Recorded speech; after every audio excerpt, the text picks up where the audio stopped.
Pablo Escobar, the rise and fall of the king of cocaine. In the heart of Colombia, during the 1970s, a young man from the city of Medellin began a journey that would transform the global drug trade forever.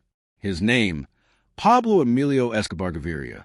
To some, he was a modern-day Robin Hood, a man who gave back to the poor, built homes, and funded entire communities. To others, he was a ruthless criminal, a mass murderer who turned Colombia into a war zone. This is the story of the king of cocaine, the man who built an empire of blood and billions. Chapter 1. The Beginning. From Poverty to Power. Pablo Escobar was born on December 1st, 1949, in Rio Negro, Colombia, a small town near Medellin.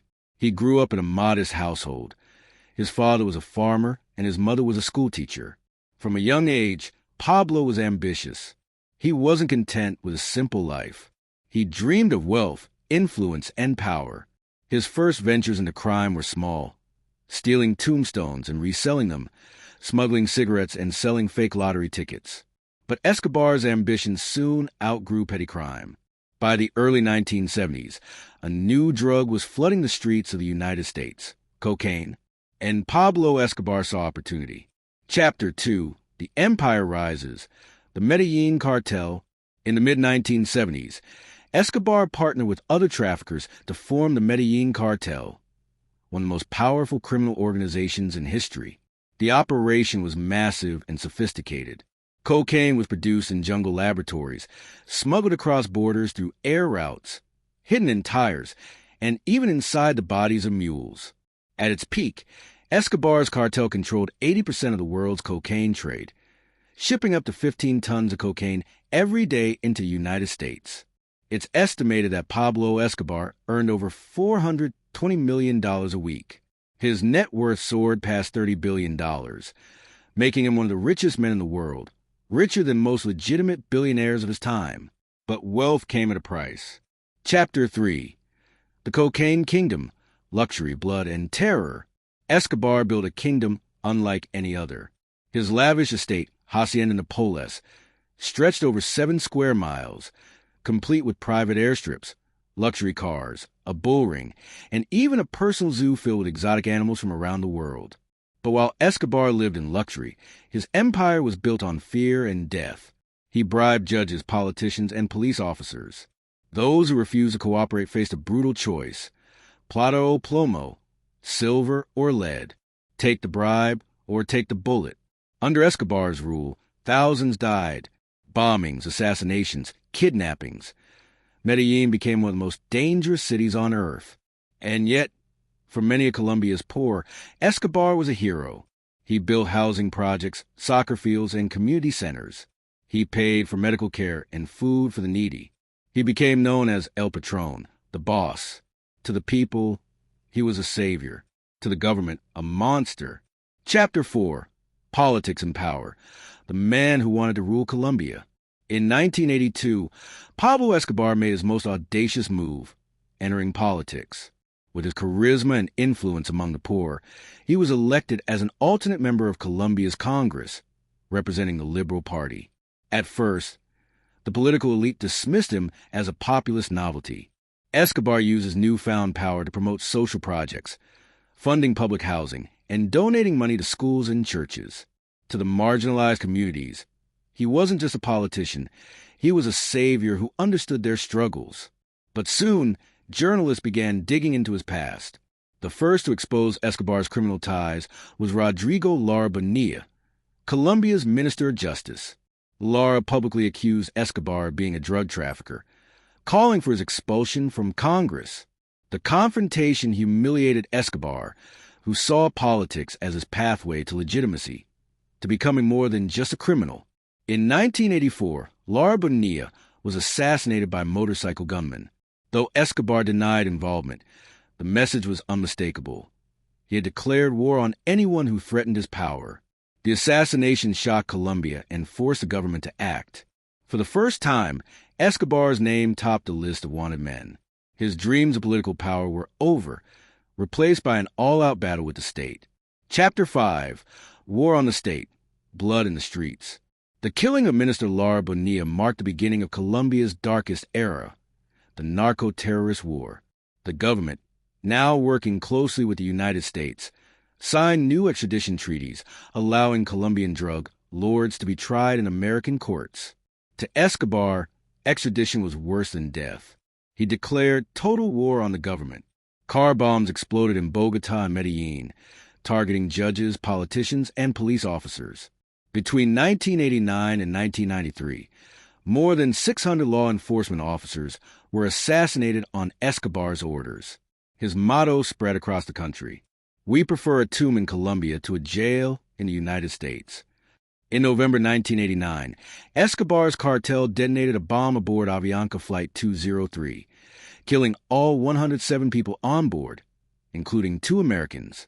The bomb was meant to kill presidential candidate Cesar Gaviria, who later became president, because he missed that flight. The same year, a massive truck bomb destroyed the Diaz Intelligence building in Bogotá, killing over 50 people and injuring hundreds. Colombia had become a battlefield. Streets burned, businesses closed, and fear ruled every corner. For the first time, the world began to see Escobar not as a Robin Hood, but as a terrorist. Chapter 6, The Cathedral, a prison fit for a king. By the early 1990s, Escobar's empire was under siege. The U.S. DEA, Colombian military, and rival cartels were closing in.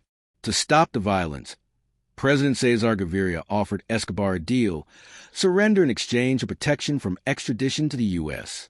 Escobar agreed, but he had conditions. He would build his own prison, hire his own guards, and continue his business from inside. And so, in 1991, Escobar surrendered and entered La Catedral, a prison only in name. Perched on a hill overlooking Medellín, La Catedral was more like a fortress resort. It had a soccer field, a gym, a jacuzzi, a bar, and a chapel. Escobar's associates visited freely, and he continued running the cartel from behind its gates. He played soccer matches with friends, hosted parties, and dined on gourmet meals. Guards followed his orders. Visitors said it was less a prison, more a private kingdom. But Escobar's arrogance went too far. In 1992, he summoned 2 of his associates to La Catedral, Fernando Galeano and Gerardo Kiko Moncada, accusing them of stealing millions. Both men were tortured and murdered inside the prison walls. That act crossed a line. The Colombian government moved to transfer him to a real prison. But before they could, Escobar disappeared into the night. Chapter 7, The Manhunt, The Fall of the King. Escobar's escape triggered the most extensive manhunt in Colombian history.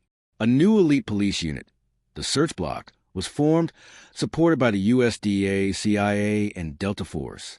At the same time, a mysterious vigilante group called Los Peeps, short for Perseguidos por Pablo Escobar, people persecuted by Pablo Escobar, began hunting his associates, killing dozens in brutal revenge.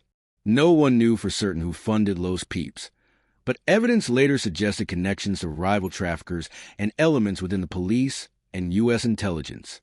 Escobar was now a fugitive, constantly on the move. He relied on a dwindling network of loyalists and hid in safe houses across Medellín, communicating with his family through radio and couriers. He dyed his hair, changed safe houses every night, and even disguised himself as a priest. But the empire he once commanded had crumbled. His family was in hiding, his allies betrayed him, and his fortune was scattered or seized. On December 2nd, 1993, one day after his 44th birthday, Escobar made a fatal mistake. He called his son, Juan Pablo, on the phone and stayed on the line too long. Using radio triangulation, the Search Block pinpointed his location, a middle-class neighborhood in Medellín. As police surrounded the house, Escobar fled to the rooftop. A brief gunfight erupted. Moments later, Pablo Escobar, the world's most powerful drug lord, was dead. He lay on the red-tiled roof, his shirt stained with blood, his pistol by his side. Whether he was shot by police or ended his own life remains uncertain. The king of cocaine was gone. Chapter 8, Legacy, Myth and Memory. Even decades after his death, Pablo Escobar's shadow still looms large. His story has been immortalized in books, films, and TV series.